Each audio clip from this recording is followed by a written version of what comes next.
The iPhone Air delivers remarkable performance in a super thin and light design that's very durable.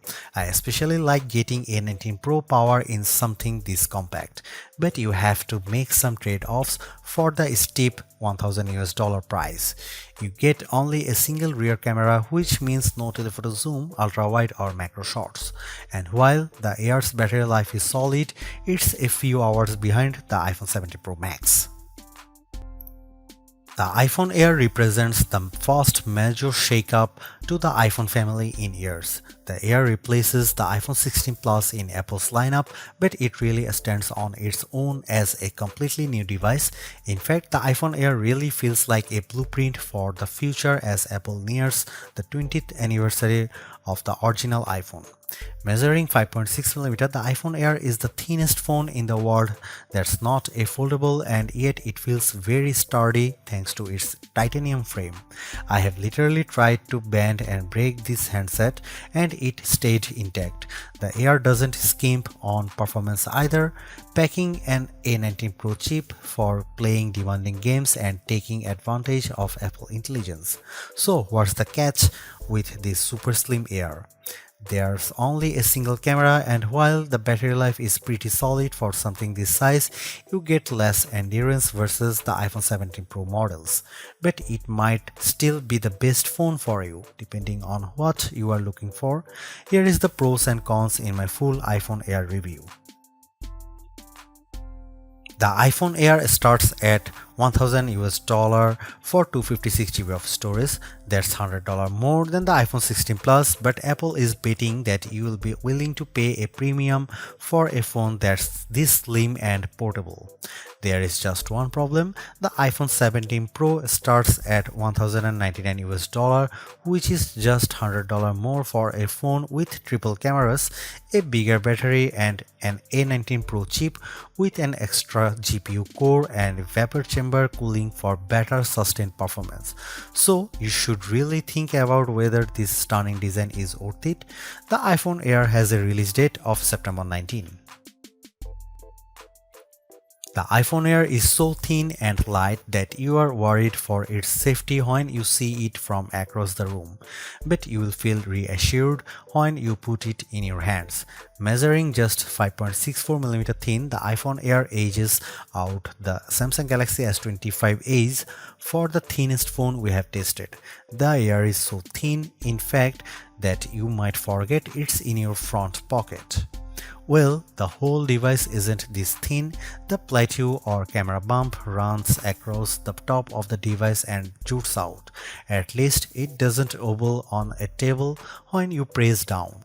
Apple purposely crammed all the major components into this area to make room for a larger battery down below. The iPhone Air comes in sky blue, cloud white, light gold, and black. Frankly, the black color makes the design look cheap and not as thin. I preferred the sky blue model I tested, which does a better job of showing off the Air's thin profile. Some have complained that the titanium frame is too shiny, but I don't agree. If you are worried about the durability for a phone this thin, I think you can rest easy. I saw a demo that simulated a band with 130 pounds of force, and the iPhone Air shrugged it off. To further fortify the iPhone Air, Apple equipped the phone with a Ceramic Shield 2 display with 3x the scratch resistance of the previous technology and the Ceramic Shield back that's 4x more crack resistant than glass. It is worth noting that the iPhone Air has a single speaker integrated into the earpieces compared to dual speakers for the iPhone 17 and 17 Pro series. During my testing, the Air's speakers got plenty loud when listening to Apple Music, but it did sound tiny at max volume. Some have shared in our YouTube interview with Apple on the iPhone Air that they wish that this phone came in a mini size. I say there is no need, you get the best of both worlds with this device, a large 6.5-inch display in a very pocket-friendly size. And it's a pretty damn good ProMotion screen, 2 with a rated maximum outdoor brightness of 3000 nits, a 1 to 120 Hz refresh rate, and anti-reflection tech built in. Outdoors, I put the iPhone Air up against the Galaxy S25 Edge, playing the same Begonia trailer, and Emma's tone looked brighter, plus there was less glare. The iPhone Air didn't perform quite well as in our lab testing, covering less of the DCI-P3 color space and turning in a slightly worse Delta E accuracy score.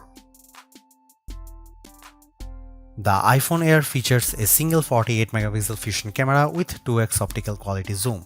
No telephoto, no ultra-wide, but it is a pretty strong performer based on my testing. Just don't expect much more from the 10x digital zoom. The iPhone Air does bring some cool new camera features to the table that are also available on the iPhone 17, 17 Pro and 17 Pro Max. This includes an 18 megapixel center stage front camera that leverages a square sensor to let you shoot landscape selfies without having to flip the phone in your hand. Here are some camera samples of the new iPhone Air.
Packing an A19 Pro chip, the iPhone Air promises Pro-like performance in a very skinny frame, and I say Pro-like because you are limited to 5 GPU cores compared to 6 for the iPhone 17 Pro and Pro Max.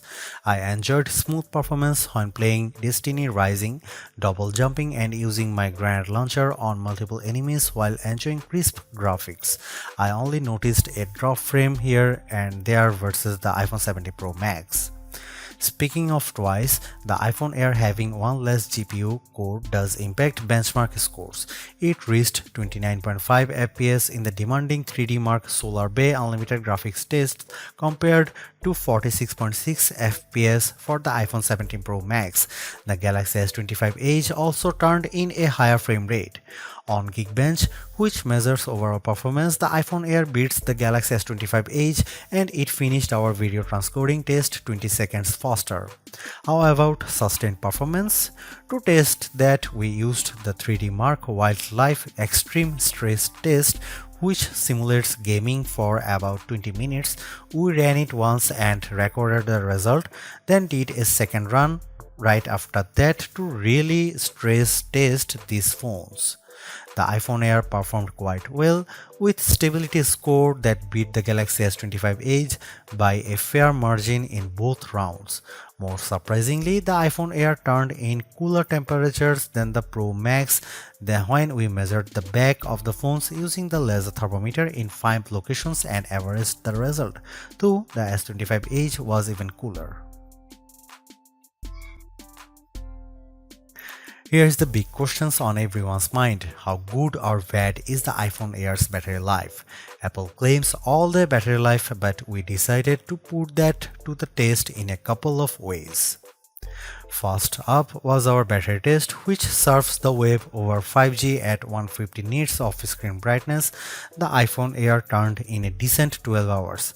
That's nearly a half hour better than the Galaxy S25 Ultra, and the regular iPhone 17 lasted 45 minutes longer. However, the iPhone 17 Pro Max lasted over 5 hours longer than the iPhone Air, so if you really care about endurance, the choice is clear. I also compared the iPhone Air's battery life versus other phones when streaming the same YouTube video over Wi-Fi for 5 hours at 50% screen brightness. The iPhone Air was down to 81%, which is better than the Galaxy S25 Edge's 67%. Note that Apple sells a $99 MagSafe Battery Pack for the iPhone Air that's designed to deliver 65% more power. The iPhone Air puts most of its components in the plateau towards to the top of the device, and this is the area that got fairly warm during my testing. For example, after playing Asphalt Legends for 10 minutes, I measured this area and it got as hot as 106 and 109 degrees. Playing the same game on the iPhone 17 Pro Max, the temperature was in the 96-degree range. When performing other tasks, the iPhone Air mostly kept it cool, so your results will depend on the apps you are using. I am torn about the iPhone Air as its remarkable piece of engineering. This design is amazingly thin and light, and Apple deserves serious credit for making it so durable. It feels so strong, I don't think I would bother with a case. I also like how well the iPhone Air performs. No, it doesn't have the graphics might or sustained performance of the iPhone 17 Pro or Pro Max, but it's faster than the Galaxy S25 Edge and remains fairly cool under pressure, and it offers better sustained performance than Samsung's slim phone. However, I don't like the shoppers have to give up both an ultra-wide lens and telephoto zoom with the iPhone Air. At least Samsung gives you an ultra-wide camera that enables macro photography, but the iPhone Air's main 48 megapixel camera is very good overall. Apple left some other features on the cutting room floor as well, as such as fast charging and cinematic mode for video, so sometimes the Air feels more like an iPhone Lite.